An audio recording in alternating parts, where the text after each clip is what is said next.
नमस्कार, सुप्रभात. मी प्रणिता बोरसे. आपण पाहत आहात जय महाराष्ट्र. बुलेटिनच्या सुरुवातीला बातमी भोंदू अशोक खरात प्रकरणात. भोंदू अशोक खरात प्रकरणात आयकर विभागाची आता एंट्री झाली आहे. एसआयटी तपास सुरू असतानाच आर्थिक चौकशीलाही वेग येणार आहे.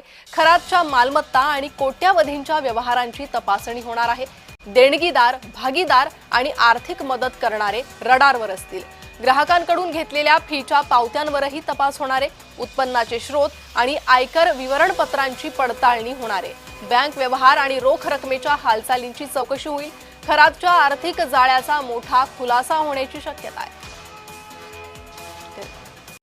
या संदर्भात अधिक माहिती घेणार आहोत. आमचे प्रतिनिधी किरण गोटूर सध्या आपल्या सोबत जोडले गेले आहे.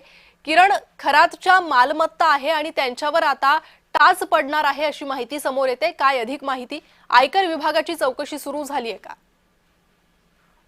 कृती गेल्या 2-3 दिवसांपासून या संपूर्ण जो प्रकरण आहे तो राज्यामध्ये गाजत असल्याचं आपल्याला बघायला मिळतं. एका महिलेच्या अत्याचार प्रकरणी खरं तर नाशिक पोलिसांनी अशोक खरातला ताब्यात घेतल्यानंतर अनेक धक्कादायक जे खुलासे ते रोज होताना आपल्याला बघायला मिळतं. मागच्या काही वर्षांमध्ये या बाबाने मोठ्या प्रमाणात मालमत्ता आणि माया हे जमा केल्याचा संशय आहे आणि त्यामुळेच या सगळ्या प्रकरणात आता आयकर विभागाची सुद्धा एंट्री झाल्याचं आपल्याला बघायला मिळतोय. आयकर विभागाकडून अशोक खरातची जी मालमत्ता आहे त्या सगळ्या प्रकरणांची चौकशी केली जाणार आहे.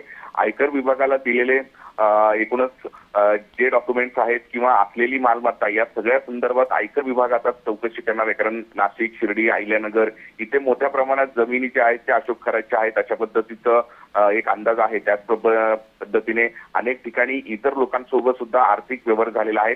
या सगळ्या आर्थिक व्यवहारांची तपासणी आता आयकर विभाग हे करणार आहे. त्यामुळे आणखीन या सगळ्या तपासामध्ये काय काय माहिती हे समोर येतं हे बघणं महत्वाचं असणार आहे. अगदी किरण, धन्यवाद या सविस्तर माहितीसाठी. तर भोंदू अशोक खरात प्रकरणात आयकर विभागाची एंट्री झालेली आहे आणि आता आयकर विभागाकडून खरातच्या मालमत्ताची चौकशी होणार आहे. मालमत्तांसोबतच देणगीदारांचीही तपासणी चौकशी होणार आहे.